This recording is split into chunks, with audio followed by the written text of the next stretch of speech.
Alright guys, a Scottish lad here, and today's video is going to be fan favourite guns over the Call of Duty years. Remember to hit that subscribe button, show your support to the channel, and that's my social media on screen guys, want to message me. But anyway guys, we'll begin the video. Number 10, the MP7. In just about every COD game there's one SMG that can carelessly run around the battlefield with spraying and praying while taking in the kills. The MP7 was Modern Warfare 3's version of this, and while it wasn't as ridiculous and overpowered as some of the other weapons in the franchise, players could still clear out a whole room of enemies by simply holding down the trigger and not letting go until everyone is dead. However, while the base version was already powerful, MW3's wealth and perks attachments meant players could make the gun even more devastating. The Silencer was particularly a popular choice, which combined with perks that increased movement speed allowed players to zip around the map undetected while annihilating the enemy team. Likewise, and if someone had customised MP7 to include rapid fire, you might as well have just rage quitted on the spot, because there was no way they couldn't make your life a living hell for the rest of the round. Number 9. The BAL-27 was one of the first weapons that you could access in Advanced Warfare, and for most players the game never really gave them a reason to stop using it. A reliable assault rifle which of a high fire rate and little recoil, whereas the other weapons in the game had their pros and cons. The BAL was pretty much just all pros. The worst part though was that thanks to the increased mobility and the lack of substantial recoil and steady line of fire, the gun could annihilate players from pretty much any angle. The devs were still figuring out how to balance the newly agile movement system with the accessible weapons in the series relied on, meaning that devs often felt cheaper than they would have in the other games. Pretty much everyone was using this weapon when the game dropped, and still one of the most popular choices even after a patch lowered its efficiency. If you jump back into the title today.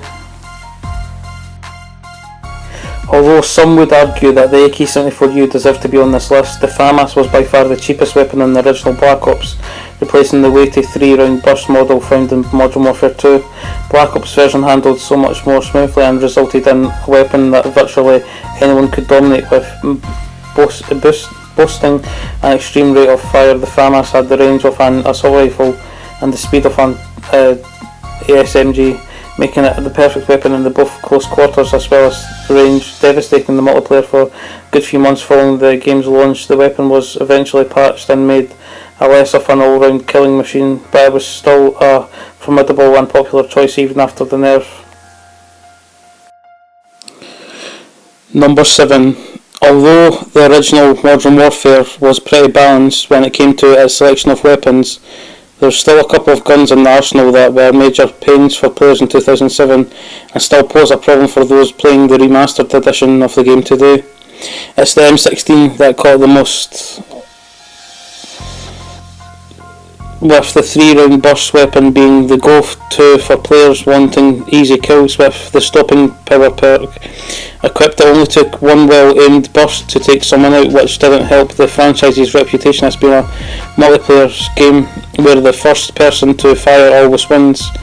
The first gun that Call of Duty players took umbrage within the M16 was viewed as the cheap option for newcomers because its reliability and the ease of use. God forbid if you decided to throw an underbarrel grenade launcher in there too.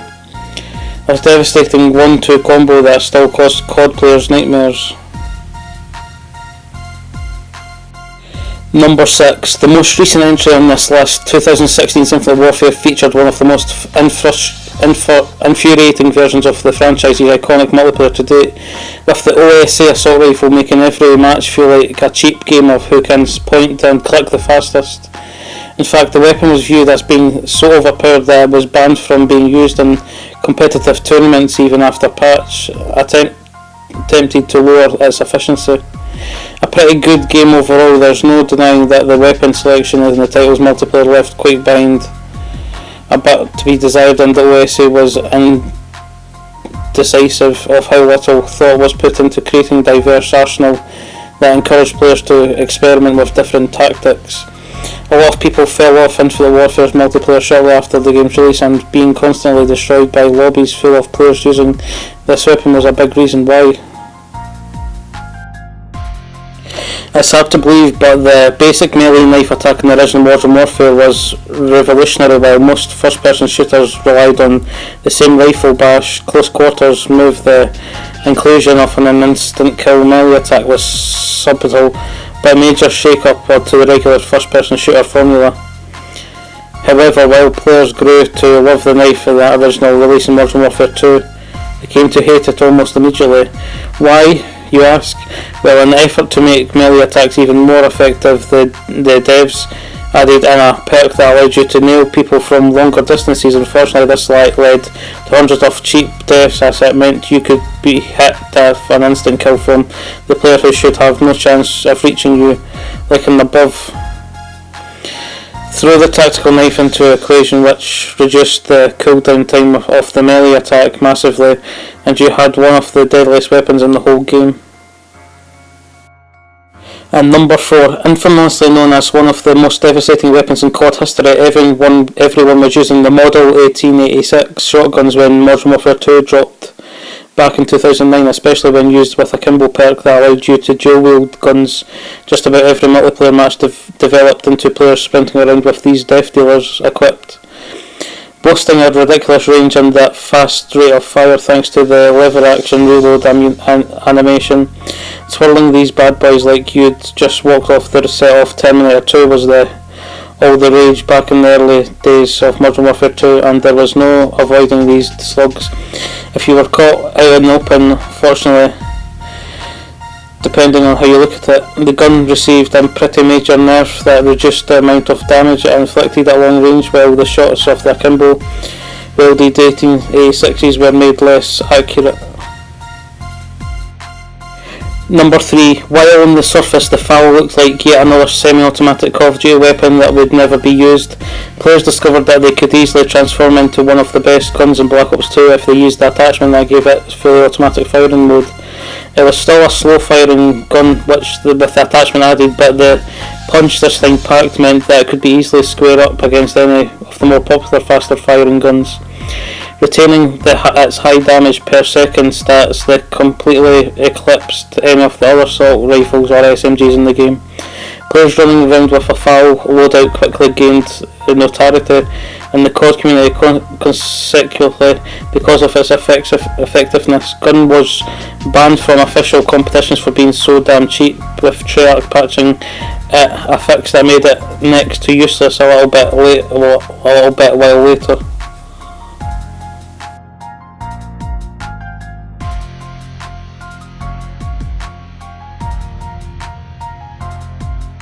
And in at number 2, Modern Warfare 2 was definitely the entry in the franchise that featured the most imbalanced weapons at launch, but while guns like the Winchester 1886 were nerfed pretty quickly after the game released, other weapons continued to plague multiplayer matches for the entirety of the sequel's shelf life. It was the UMP-45, though, that became of the most hated weapons in the whole game by hardcore players, with this SMG boasting barely any recoil despite having high damage and rapid rate of fire. A smart UMP player could easily rack up enough kills to call in a nuke before you even knew what was happening, especially when silenced. The weapon was a force to be reckoned with, becoming a silent death machine that hardcore mode players in particular came out to hate with a passion. And then last at number 1, guys, the number 1 most used fan favourite gun in the Call of Duty franchise. Well, all the other weapons on this list so far are bullshit in their own ways. None of them hold a candle to the MP40. Debuting in the World at War's multiplayer, the submachine gun rendered every other weapon in the arsenal mute, as its high stopping power and ridiculous rate of fire best just about anything. It didn't help either that other players could be running around with a semi-auto rifle, which required at least a bit of skill to track an enemy and get a pin on them. This spray and pray gun, on the other hand, didn't require any such dexterity, being effective even if you are playing with one of the hand tied behind your back. There was no aiming required here, just point the shooty bit in the general direction of an enemy and watch as they explode into mass of blood and pieces. Thank you guys for watching this video if you've watched it to the end. Yeah, let me know your favourite guns from the Call of Duty franchise in the comments down below or on my social media. Catch you guys in the next video. Bye bye.